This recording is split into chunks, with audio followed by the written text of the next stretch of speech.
Bonjour, bonsoir, ici le Bundesliga pour une nouvelle vidéo.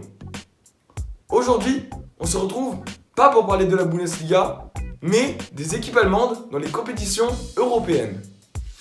On avait fait une vidéo qui parlait des groupes des équipes allemandes en Ligue des Champions suite au tirage au sort.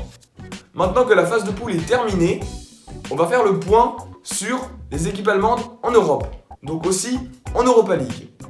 Qui s'est qualifié? Qui a déçu?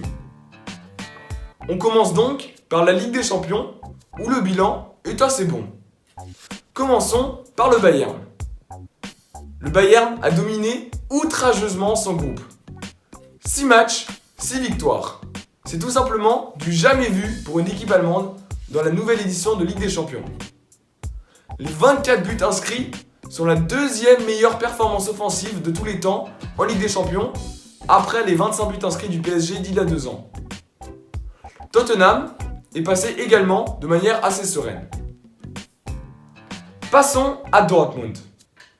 Dans un groupe relevé, avec le Barça et l'Inter, et sans oublier le Slavia Prague qui était tout de même un adversaire coriace, Dortmund a réussi à se qualifier sur le fil à la dernière journée derrière le Barça. Le RB Leipzig s'est qualifié pour la première fois de sa courte histoire pour un huitième de finale de Ligue des Champions. Et ils n'ont pas fait les choses à moitié car ils finissent premiers de leur groupe juste devant Lyon. On avait vu Leipzig et Lyon s'affronter. Dans un groupe que j'avais annoncé équilibré, tout était encore possible jusqu'à la dernière journée. Et finalement, Leverkusen n'a pas réussi l'exploit de se qualifier aux dépens de l'Atlético Madrid. Ils finissent à une 3e place qui signifie l'Europa League et avec l'honneur d'avoir battu quand même l'Atlético. Passons maintenant aux petits frères de la Ligue des Champions. En Europa League donc, la Bundesliga comptait 3 représentants. Et commençons tout de suite par la grosse déception.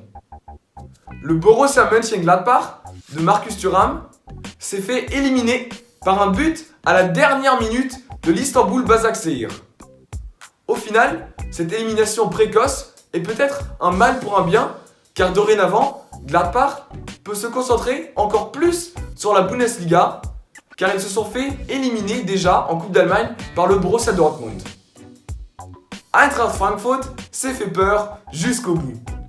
En concédant également le but de la défaite à la dernière minute contre Vitória Guimarães, les supporters du club croyaient leur équipe déjà éliminée de la compétition.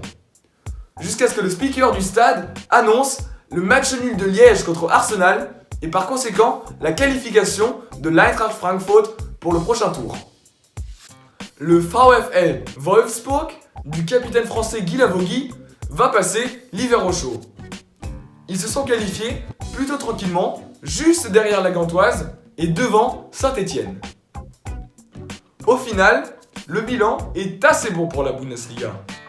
Sur 7 équipes engagées, 6 seront encore en lice en Europe en 2020.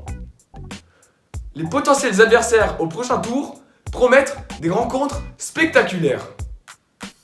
Pensez-vous qu'une équipe allemande pourra atteindre la finale d'une de ces deux compétitions ? Écrivez-le dans les commentaires.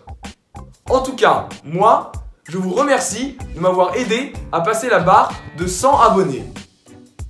On a même déjà réussi à passer 1300 vues sur la vidéo Un match de folie au Olympiastadion. Cette saison en plus, la Bundesliga est passionnante comme jamais. Le Hertha, l'équipe que je supporte, a déjà changé d'entraîneur. Klinsmann est venu. Et tout en haut bien sûr du tableau, c'est serré comme jamais. Gladbach actuellement premier. Une rarité depuis très longtemps. Leipzig explose cette saison. Le Bayern a des difficultés, comme Dortmund. Restez connectés. Sur ce, moi, je vous souhaite une bonne journée, une bonne soirée und tschüss.